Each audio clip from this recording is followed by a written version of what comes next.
Welcome back for another week of the 531, where we take our top 5 list on a particular subject, debate it down to a top 3 list, and from that top 3, short discussion gets us to a top 1. This week, we've got the top 5 most disappointing WWE gimmicks. And I'm going to start off my list. There's going to be a little explaining that's going to be needed for a couple of these, but number 1, I got Mantar. For number 2, I put Doink after Matt Bourne. For number 3, I got Giant Gonzalez. Number 4, Ultimate Warrior. Number 5, Baron Corbin. Wow. Now, I want to explain this list a little bit because Matt Bourne had probably the most sinister and dark Doink, and really, I think, made the character. I agree. After that, you had guys that filled in, but I don't think it kept that same nature. Giant Gonzalez obviously got hired for his height. Sure. There wasn't that much in the way of a match when you got him in there. I thought the original Giant Gonzalez was good, but when they started filling him in with other... Oh, never mind. And the Ultimate Warrior, I only put him on this list because if you know a little bit about wrestling, he was up for the Vader gimmick supposedly in Japan. And when he ends up in WWE, of course as a kid I loved him. But as an adult, I find him almost like Chinese food. Right when you're there with it, it's interesting, it's filling, but then you walk away and it doesn't stay with you as much. I hated the Ultimate Warrior. You were more an NWA guy coming up though, so and being a little older, you might not have been drawn in necessarily like In I was fairness, at that age. in fairness, me and Dave, same age. I love Warrior. He loved the Warrior. And he's a big warrior. But that being said, I can definitely see where someone wouldn't like the Warrior. I would not put him in worst gimmicks of all time because there's so many bad ones. That's just my opinion, but go ahead. And I put Baron Corbin because I thought in NXT, for what he was alright. But then he came up to the WWE, got the push, and he's had a couple different changes. It was a good thing he cut his hair, but he was in that GM role that did him really no favors. I really liked the long hair with the Hogan crown on top. I thought that was great. Holding on to the thinning hair. Yeah, and I absolutely hate his look now as the King. It's got to be the worst King outfit I've ever seen in my I would life. almost take him back in those GM clothes that he had. Oh, God. But Dave, who do you have for a top 5 most I disappointing think listening to your gimmicks? top 5, Joe, that you were lucky enough to miss some of the truly bad gimmicks in WWE. Because even though Adam hates the Warrior, I bet your Warrior didn't make his list either. He did not. Yeah, we're going to have some bad ones on here. So let's start off. Something we did agree on, Joe. Number 1 on my list, Mantar. I agree. What a piece of shit fucking gimmick that was. That did not do him any favors. Number 2, Bastion Booger. Yes, we came out and we called the man a booger. And he tried to act like a booger. And that was the same guy that played Norman the Lunatic? Yes, it was. Mike Shaw. Yeah, and Norman the Lunatic was actually better than Bastion Booger. Yeah. Yeah, that was a guy that Which is really saying got something. railroaded when he went to WWE because, he was in NWA, he was in Smoky Mountain. Global Wrestling Federation. He was Muck and Sing. I was going to say... And Stampede. Well, here's the funny thing, and that's where I was going to go with this. He was actually one of the most feared villains in Stampede Wrestling as Muck'em Singh. He was actually very scary, scared the shit out of people, and he made a lot of people bleed. Almost similar to the Sheep Herders when they became Luke and Butch the Bushwhackers. Right. How they just turned him into a joke. I will say this, though. WCW, when they turned Norman Lunatic a babyface, he had kind of became a little bit of a joke there. Yeah. And then WWE was almost like, hold on, WCW, hold our beer. You think you can turn a wrestler into a joke? Let's show you what the guy's going to do. Now, do you want to put Friar Ferguson on there with Bastion Booger? Jeez, I forgot about. Or do you feel like Bastion Booger was worse than I think Booger was worse than Ferguson, but that's a pretty Booger bad one. stays on there on his own. Just pure disgusting. Who's your number 3? Number 3 is the Goon. Wildbro Irwin for years. You know, he was solid in a lot of regional territories. Yeah, but making him as a hockey player and calling him the Goon. That was an unfortunate time where they almost had a gimmick and then they just needed a guy to fill it. I want to see if anybody else on your list follows that, but there's several guys that came in as solid personalities. Oh, don't worry. My list will get some of them. You know, in fact, actually, when we're talking about this time period, I'm actually crossing out my number 4 and changing him. I originally had Man Mountain Rock, which was a crappy gimmick. But not the worst, no. Was he? No. That was Max Payne. Max Payne, yes. Again, I give WCW the nod in that. I thought WCW had a better gimmick. I don't even have to look. I know where Dave... Can I take a guess at where you're going, Dave, without looking? Sure. TL Hopper. It is TL Hopper, the fucking plumber. Dirty White Boy, Tony Anthony, right? Yes, where we had to see the crack of his ass. Smoky Mountain Champ really had some good rivalries there. He did in Smoky Mountain. He was pretty much basically borderline enhancement talent in WWE. I know, he just wrestled with his pants height. Well, not just Smoky Mountain, throughout the South, when he wrestled in Continental Wrestling, he wrestled in Memphis. Basically, another guy who was feared throughout wrestling wherever he went, as Tony Anthony. Wrapping up my list, a lot of people will put this as the worst gimmick of all time, but we didn't see a lot of it, so it's just more like an honorable mention. I'm throwing it as my number 5. Gobbledygooker. It was a shitty gimmick. But to me, it just didn't only lasted one time. So. It's interesting that you should go there because my number 1, the Gobbledygooker. Okay, yeah. To me, you took Hector Guerrero, who is from the Guerrero family and one of the truly great wrestlers in that time period and one of the original high flyers, and you put him in a giant bird outfit. Yeah. And that where he couldn't see out of the costume or couldn't move, and tried to make him go to the ring and do ridiculous things. And I will say that his name sounds like some next level racist shit. It does, completely. I think they created a new term. From your list, I have the Giant Gonzalez, one of my least favorite. Now, it wouldn't have been so bad if they just had him come in and be somebody who couldn't wrestle. But they like put him...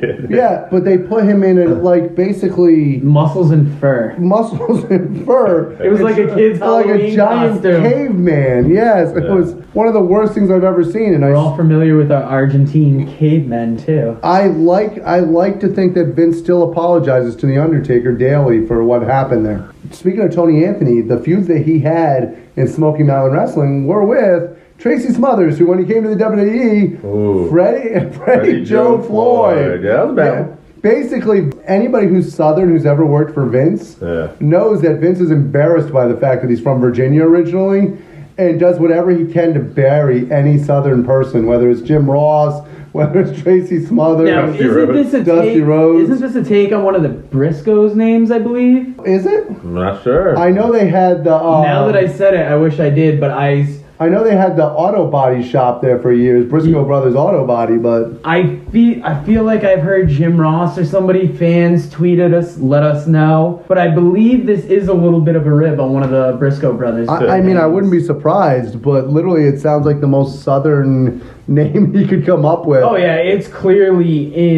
it fits right in with how Vince seems to view the South. And now, those who know me know I'm a huge baseball fan, but I am not a fan of Abe Knuckleball Schwartz. Abe Knuckleball Schwartz, that's a good one. They remember that. When you take somebody, make them the Brooklyn Brawler, that's bad enough. When you take the Brawler and go, what can I do to screw this guy up even more?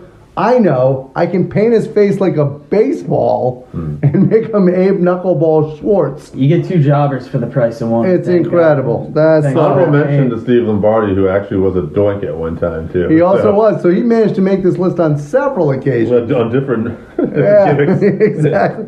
I agree with Dave. Bastion Booger. Just to me, it was just absolutely disgusting. And you took somebody, and I don't even know how did they think this was going to get over? Were people going to be afraid of the booger? Yeah. I mean, now before we move on to our top 3, when you guys decided on disappointing gimmicks, how did you decide what would make your list? Is it more of the person was a good worker in one spot but got a lame gimmick coming here, and it's just almost like an insult to their character to get that, or did you just pick things that clearly just fell flat? A little bit that fell flat, and also just how atrocious the gimmick was is my personal taste. Like, some of these gimmicks, like, to me are just so mind-numbing and stupid. It's just a question of, like, what insults you more. It's like almost going to a buffet where, like, man, I know all this food sucks here, but I'm hungry and I gotta eat something. What shit am I gonna eat tonight? Yeah. That's what some of these gimmicks are. Well, and some of these guys were horrible. Like, we talk about Giant Gonzalez, somebody who can't work. A guy that clearly got in just because of his size. Mantar just had a fucking bull's head on for some reason. But like he was talking about with the Goon, when you look at the Goon, Bill Irwin, you're talking about somebody who was over in the AWA with his brother as the Long Riders. His brother ended up passing away from a brain tumor. So So he went into singles wrestling from there. So the WWE takes this guy who's now lost his brother, is coming off of a hot run, and said, what can we do to get this guy over? Okay, wait, I'm going to disagree with some of that a little bit. He was not on a hot run. He had wrestled. All right, so it was like 4 years in between. And his brother maybe died like 10 years before that. It was like 5. All right, so Adam is going a little hardcore anti-WWE. I just want to make that clear. However, the gimmick did suck. It was a piece of shit gimmick. And Bill Irwin could wrestle. And Bill could wrestle, but it wasn't like every company was He did have a treating him good like run in Global, though. He had a decent run in Global, and WCW had treated him like top enhancement talent. Yes. We're making it down to our top 3. What we got? And there's no clear lines, because Mantar makes a couple lists, Gobbledygooker makes a couple lists, Bastion Booger. I think we're going to do a couple head-to-heads, put a couple guys up, and we'll decide who goes on. Who hasn't been dying for a Gobbledygooker Giant Gonzalez match? I'm going to start off, because we've talked so much about him, between kind of Mantar and Bastion Booger. Both horrible WWE ones. Okay. And both similar wrestlers. Sure. Actually, I'll say this. So if we're going to break this down, if they're both equally bad gimmicks, and I'd rather take the guy who works well, but since that's not what this list is about, this list is about guys who don't work well. No, it's who doesn't. Right. It's whoever really you think, because I'm going to pick Bastion Booger because it was proven in other federations that he can be an over character. Right. Even in WWE, he wrestled better. This almost feels like a Dusty Rhodes level burn on him. Come in, we'll put you in polka dots. So then I guess the question is, what's worse? What's more disappointing? The guy who has a bad gimmick and sucks, like Mantar? Or is it worse that we have a guy who can actually wrestle and we're giving him a piece of shit? By the way, how did we not mention Dusty Rhodes in the polka dots? Well, it's not as bad. Sorry. No, that's a good point. I just wanted to mention I would say he's the archetype for this because...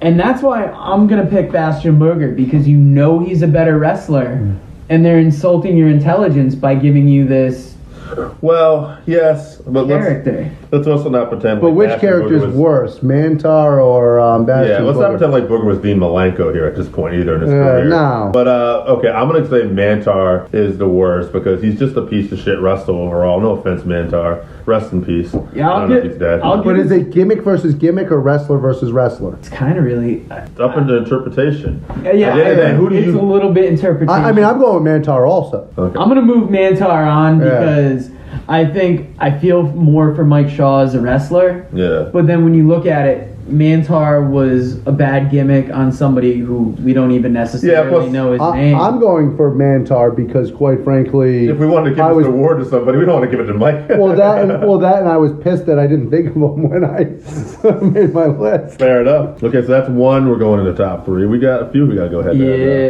Gobbledygooker versus Giant Gonzalez. Finally, the match we've all wanted. Gonzalez is moving on because he was worse than the Gooker. Well, because Guerrero was a good wrestler, but I think the Gooker was a worse gimmick by far. Okay, but we only had a better wrestler. If you go back to the Mantar argument, but are we doing worse gimmick or worse wrestler? But see, that's the thing. But at the end, because Gonzalez wasn't a gimmick; it's who he was. Right, but like he was a caveman from Argentina. Right. Exactly. Like with Mantar, we basically moved to the next round because he was a shitty wrestler on top of being a bad gimmick, right? But that's when you're you're saying all gimmicks are equal. Exactly. You're saying these gimmicks are so like. Gobbledygooker is so much of a worse gimmick than Gonzalez. That's what I'm saying. Since there was no in-ring match. Hold on. With that outfit, he couldn't even wrestle. Hold on 1 second, though. I just want to argue this point. I want to see where you stand on that, and I'm good anyway. We only had to deal with the Gooker one time, though. Because of how bad the gimmick was. Didn't he pop up again in like a gimmick thing? Maybe a battle royal here. But my point is that the gimmick was so bad. Okay.